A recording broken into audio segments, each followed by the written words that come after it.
Hello guys, today I will show you how to change controller input settings in game Tales of Kenzera Zau. First, scroll down to category settings, click X on this, use down arrow to go input, and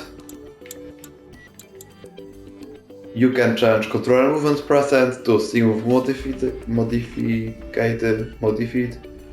directional buttons or stick movement. And you can change your buttons according to preferences. Thank you very much for watching this video. Like, subscribe and comment this channel. Bye!